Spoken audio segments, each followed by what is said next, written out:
ایران سے مذاکرات کے لیے کوئی تاریخ نہیں دی، جنگ بندی یا مذاکرات کے لیے وقت کی کوئی پابندی نہیں۔ امریکی صدر ٹرمپ کا کہنا ہے جنگ بندی کے لیے کوئی ٹائم فریم مقرر نہیں، نہ کوئی جلدی ہے۔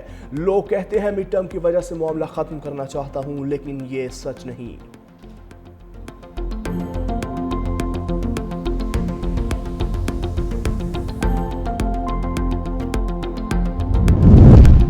ایران جنگ بندی کے لیے پاکستانی کوششوں کو سراہتا ہے۔ ترجمان ایرانی وزارت خارجہ اسماعیل بقائی کا کہنا ہے کہ ایران کے قومی مفادات اور سلامتی کے تحفظ کے لیے ضروری اقدامات کر رہے ہیں۔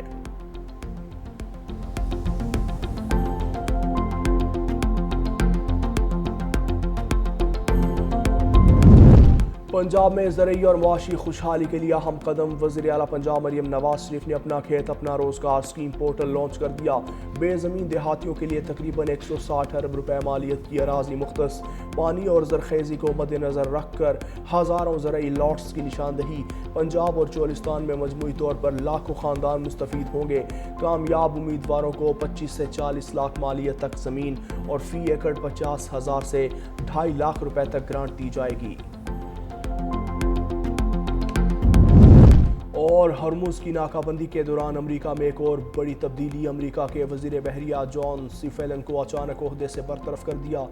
ہنگاؤ کو قائم مقام سیکرٹری آف نیوی مقرر کر دیا۔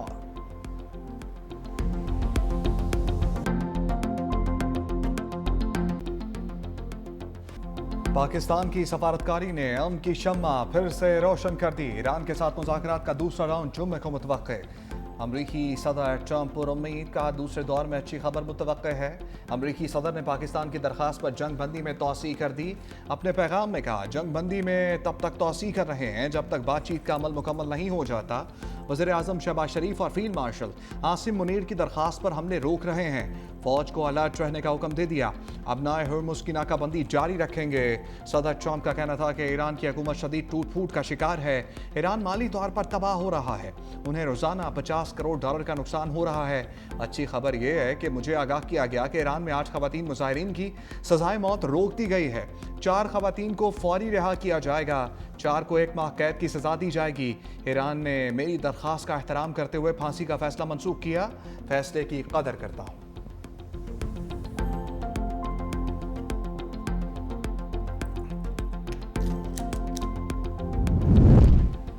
صدر ٹرمپ نے ایران کو تجویز پیش کرنے کے لیے محدود وقت دینے کا منصوبہ بنایا۔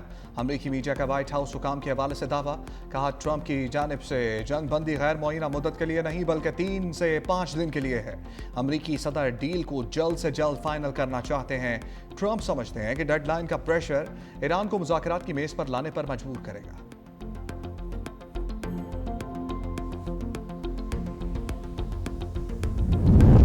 وعدوں کی خلاف ورزی، ناکہ بندی اور دھمکیاں حقیقی مذاکرات کی راہ میں بڑی رکاوٹیں ہیں۔ ایرانی صدر مسعود پزشکیان کا سوشل میڈیا پر بیان، کہا دنیا آپ کی منافقانہ کھوکھلی باتوں، دعووں اور عمل میں تضاد دیکھ رہی ہے۔ ایران نے بات چیت اور معاہدے کا خیر مقدم کیا اور ایسا کرنا جاری رکھے گا۔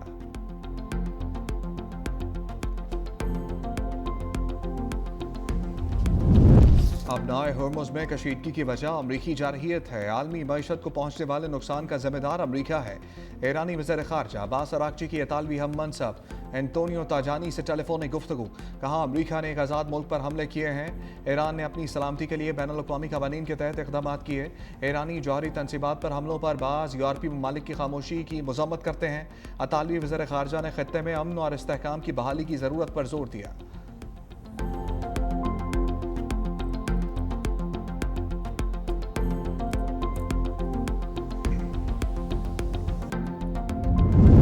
مکمل جنگ بندی اس صورت قابل قبول ہے جب ناکہ بندی نہ ہو۔ امریکہ ابنائے ہرمز کی ناکہ بندی فوری ختم کرے۔ ایرانی پارلیمنٹ کے اسپیکر محمد باقر کالیباف کا بیان، کہا تمام محاذوں پر صہیونی جنون کا خاتمہ بنیادی شرط ہے۔ جنگ بندی اس صورت ممکن ہے جب عالمی معیشت کو یرغمال نہ بنایا گیا ہو۔ جبکہ ترجمان ایرانی وزارت خارجہ اسماعیل بقائی نے پاکستان کی کوششوں کو سراہا، کہا جنگ کے خاتمے اور قیام امن کے لیے پاکستان بھرپور اقدامات کر رہا ہے۔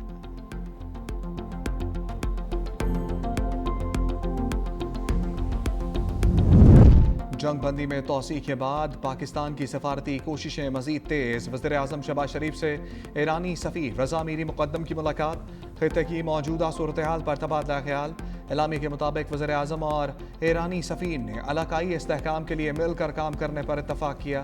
خطے کی بدلتی صورتحال پر وزیر اعظم شہباز شریف کی زیر صدارت اہم مشاورتی اجلاس بھی ہوا۔ سینئر وفاقی وزراء اور اعلیٰ حکام کی شرکت۔ جنگ بندی میں توسیع کے بعد کی صورتحال پر گفتگو۔ مذاکرات کے دوسرے دور کو یقینی بنانے کے لیے پاکستان کی سفارتی کوششوں کا جائزہ لیا گیا۔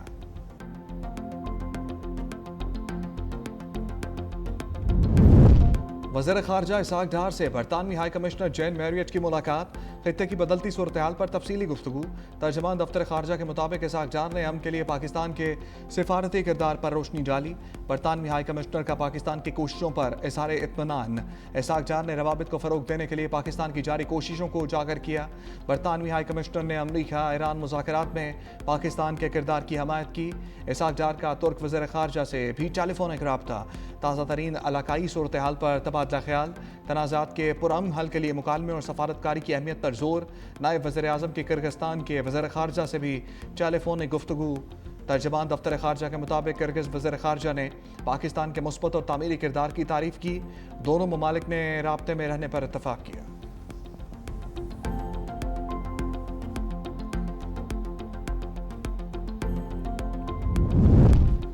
چین کا امریکہ ایران تنازع کو سفارتی ذرائع سے حل کرنے پر زور۔ چینی وزارت خارجہ کا کہنا ہے مشرق وسطیٰ کی صورتحال انتہائی نازک ہے۔ موجودہ علاقائی صورتحال جنگ اور امن کے درمیان ایک نازک موڑ پر ہے۔ دوبارہ جنگی کارروائیاں شروع نہ ہوں اس کے لیے ہر ممکن کوشش کرنا ہوگی۔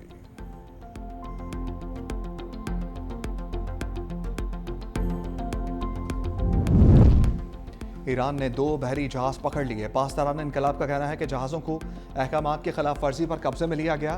اجازت نامے نہ ہونے پر بحری جہازوں کو ایرانی بندرگاہ پر منتقل کر دیا گیا۔ ایرانی میڈیا کے مطابق قبضے میں لیا گیا ایک جہاز اسرائیلی حکومت سے منسلک ہے۔ بغیر اجازت MSC فرانسسکا اور ایپامیناڈوسس نے نیویگیشن سسٹم سے خلل ڈالا۔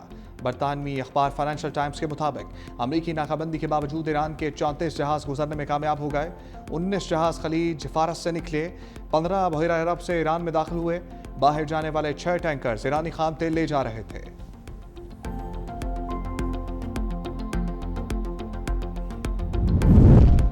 تہران کے مرکزی اسکوائر میں خرم شہر میزائل کی نمائش۔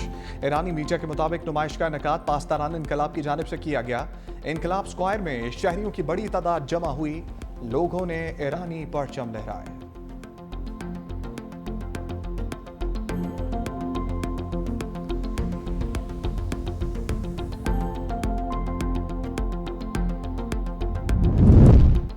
ایرانی قیادت میں تقسیم کی باتیں جھوٹ ہیں۔ ترجمان ایرانی صدارتی دفتر نے تردید کر دی۔ مہدی طباطبائی نے ایکس پر بیان میں کہا دشمن سیاسی پروپیگنڈا کر رہا ہے، ہمیں تقسیم نہیں کر سکتا۔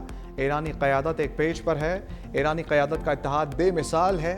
امریکہ سے مذاکرات کے دروازے اب بھی کھلے ہیں۔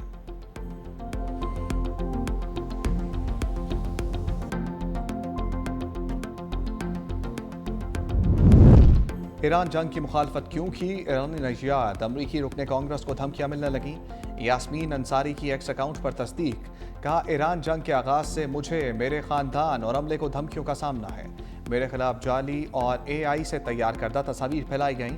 دھمکیاں پیٹ ہیگزٹ کے خلاف مواخذے کی کارروائی شروع کرنے کے بعد مزید شدت اختیار کر گئیں۔